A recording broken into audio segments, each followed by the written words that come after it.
औज़ुबिल्लाहिमिनश्शैतानिर्रजीम बिस्मिल्लाहिर्रहमानिर्रहीम rabbi ज़िदनी इल्मा rabbi इश्रह ली सदरी वयस्सिर ली अमरी वाहलुल उक़दतम मिन लिसानी यफ़क़हू क़ौली। प्यारे बच्चों, क्लास 9 फिज़िक्स के लेक्चर नंबर 10 में मैं आप लोगों को खुश आमदीद कहता हूँ। इस लेक्चर में हम चैप्टर नंबर 4 शुरू करने जा रहे हैं। बेटा, आज के इस लेक्चर में हम क्या सीखेंगे, किसके मतलब पढ़ेंगे? पैरेलल, एंटी पैरेलल और परपेंडिकुलर का कॉन्सेप्ट हम पढ़ेंगे, लाइक और अनलाइक पैरेलल फोर्सेस। इसके बाद addition of forces by head to tail rule. सबसे पहले मैं आपको ये बताना चाहता हूँ, डायरेक्शन जो है, सिम्मत जिसे कहते हैं, अगर दो चीज़ें एक ही सिम्मत में वाक़या हों, फ़र्ज़ करें ये ए वेक्टर है, ये बी वेक्टर है, या ये एक ए तीर है, एक बी तीर है, ये दोनों एक ही डायरेक्शन में वाक़या हैं।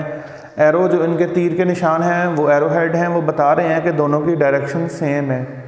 तो ऐसी फोर्सेस को बेटा हम पैरेलल कहते हैं।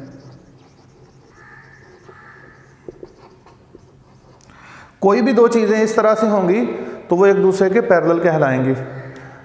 मसलन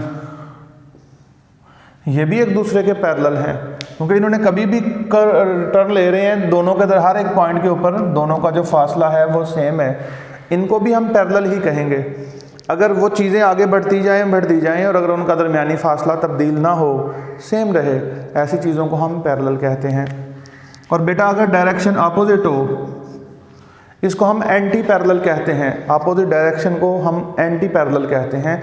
फ़र्ज़ करें ये दो फोर्सेस हैं F1 और F2, ये दोनों फोर्सेस आपस में एंटी पैरेलल हैं।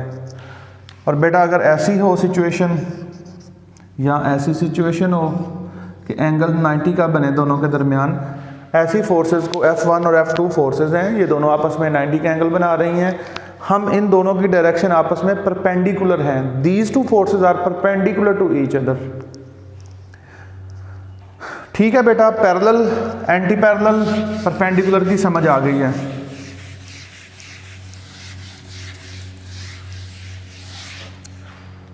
अगर दो फोर्सेस एक्ट कर रही हैं और उन दोनों की डायरेक्शन सेम हो, F1 और F2, हम कह सकते हैं F1 and F2 are like parallel forces. अगर एक जैसी उनकी डायरेक्शन हो, हम उन्हें कहते हैं लाइक पैरेलल फोर्सेस। और अगर उनकी डायरेक्शन दोनों की अपोजिट हो, F1 और F2, हम इसको कहेंगे these two forces are and unlike parallel forces.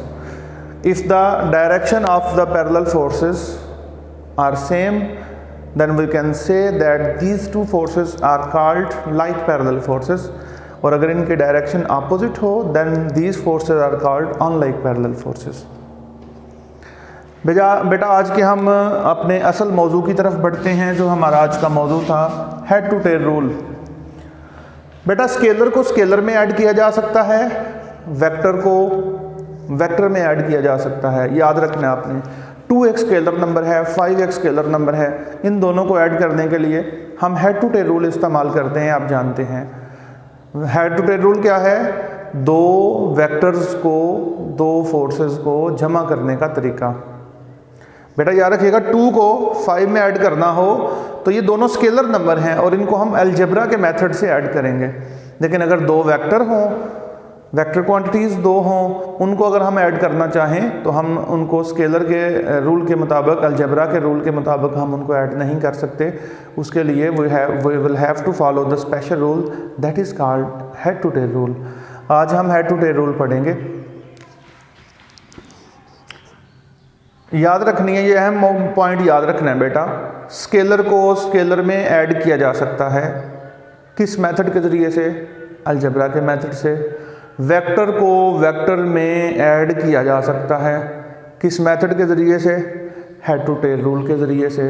Scalar को वेक्टर में जमा नहीं किया जा सकता। ये बेटा अपने बात याद रखनी है, दोनों डिफरेंट चीज़ें हैं। स्केलर और वेक्टर दोनों डिफरेंट चीज़ें हैं, हम दोनों को ऐड नहीं कर सकते। हाँ, ये बात याद रखनी है, स्केलर और वेक्टर को मल्टीप्लाई किया जा सकता है लेकिन इसे ऐड नहीं किया जा सकता। फ़र्ज़ करें जी, हमारे पास एक वेक्टर A है और एक वेक्टर B है। क्या पढ़ने भला जा रहे हैं? हेड टू टेल रूल पढ़ने जा रहे हैं। वेक्टर्स दो हों हमारे पास मौजूद, उनको ऐड करने का तरीका पढ़ने जा रहे हैं। कोई आपसे कहता है जी A + B मालूम करें, तो आपने क्या करना है, यहाँ से देखना है, यहाँ पे देखना है, जो पहले लिखा हुआ है वेक्टर उसको नहीं छेड़ना, जहाँ पे वो मौजूद है उसको वहीं पे रहने देना है। एक और बात याद रखनी है, ये वेक्टर हमने जो ड्रॉ किया है ये इसकी ग्राफिकल फॉर्म है, वेक्टर को रिप्रेजेंट करने का ग्राफिकल मेथड है। ग्राफिकली एक वेक्टर को सीधी लाइन खींच के ज़ाहिर किया जाता है जिसके एक सिरे पर तीर का निशान होता है। ये तीर का निशान किसको ज़ाहिर करता है, सिमत को, डायरेक्शन को, और ये जो सीधी लाइन है ये किसको रिप्रेजेंट करती है, मैग्नीट्यूड को। तीर का निशान डायरेक्शन को रिप्रेजेंट करता है और ये जो सीधी लाइन है दैट रिप्रेजेंट्स डायरेक्शन। तो बेटा इसको हम एरो हेड कहते हैं, इसको स्ट्रेट लाइन कहते हैं। अपने असल टॉपिक की तरफ आते हैं। पहले वेक्टर को नहीं छेड़ना, उसको वैसे ही रहने देना है। जो बाद में लिखा हुआ वेक्टर बेटा आपने उसको पकड़ना है, इस हिस्से को टेल कहते हैं, इस हिस्से को हेड कहते हैं। आपने इस तरह से पहले वेक्टर के साथ जोड़ना है। दो बातों का ख्याल रखना है इसमें। पहली बात तो ये कि उसकी डायरेक्शन तब्दील नहीं होनी चाहिए, जो उसकी डायरेक्शन है वही डायरेक्शन यहाँ पे नज़र आए, डायरेक्शन चेंज नहीं होनी चाहिए। दूसरी बात बेटा, उसकी टेल दूसरे वेक्टर की टेल पहले वेक्टर के हेड के साथ जोड़नी है।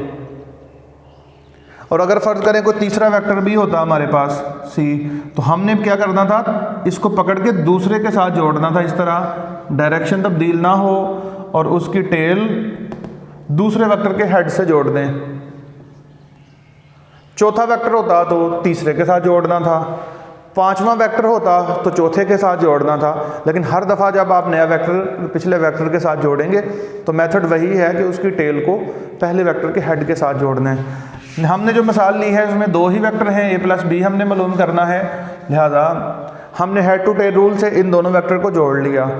चूँकि हम दोनों को जमा कर रहे हैं और जमा करने के बाद कोई जवाब भी होगा, तो जवाब निकालने के लिए, आंसर के लिए हम क्या करते हैं, खुद से लाइन आपने खींचनी है, एक खुद से लाइन खींचनी है। वो जो खुद से लाइन खींचनी है उसके लिए भी दो बातों का ख्याल रखना है। पहली बात तो ये है कि उसकी टेल पहले वेक्टर की टेल से मिले, पहले वेक्टर की टेल से मिले उसकी टेल, और उसका हेड, दूसरी बात उसका हेड आखिरी वेक्टर के हेड से मिले। आखिरी दो वेक्टर हों तो दूसरे के हेड से, तीन वेक्टर हों तो तीसरे के हेड से। ये जो नया हमारे पास वेक्टर है ना, ये जवाब है इन दोनों को जमा करने का, और वो किसके इक्वल होगा, a प्लस बी, और इसको हम रिजल्टेंट वेक्टर कहते हैं, रिजल्टेंट वेक्टर कहते हैं इसको। समझ आ गई है बेटा इसकी। हाउ कैन वी ऐड 2 और मोर वेक्टर्स, तो जवाब आपने देना है वी कैन ऐड 2 और more vectors by head to tail rule. अगला सवाल है what is head to tail rule. Head to tail rule is the method of vector addition. According to this method, if we want to add two vectors a and b, according to this method we will coincide second vector to the first vector in such a way that tail of the second vector must coincide with the head of the first vector. Tail of second vector must coincide with the head of the first vector.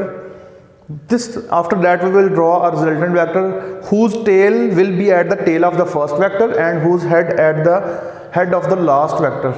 This method of vector addition is known as head to tail rule.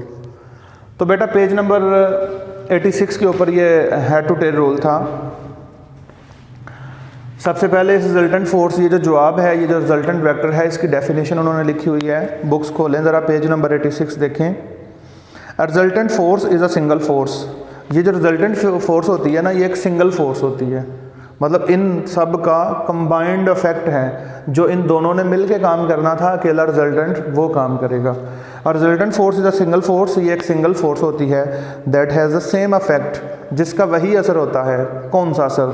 As the combined effect of all the forces to be added. जितनी भी forces को add किया है उन सब का मिल के जो असर होना था, अकेले रिजल्टेंट वेक्टर का वही असर होता है। बेटा ये आपने हेड टू टेल रूल वाला टॉपिक लर्न करना है, एज अ लॉन्ग क्वेश्चन आपने इसको लर्न करना है। कल हम अपने लेक्चर नंबर 11 में जो पेज नंबर 88 के ऊपर है, रेजोल्यूशन ऑफ फोर्स पढ़ेंगे। अपना बहुत सा ख्याल रखिएगा, इसको लर्न कीजिएगा। डेफिनेशन भी सारी की सारी आप लोगों ने याद करनी है, ताकि अच्छे तरीके से, बेहतर तरीके से आप साथ साथ ही इसको याद करते जाएंगे तो बेहतरी होगी, बाद में रिवाइज़ करने का टाइम नहीं मिलेगा। अपना बहुत सा ख्याल रखिएगा। अस्सलाम वालेकुम।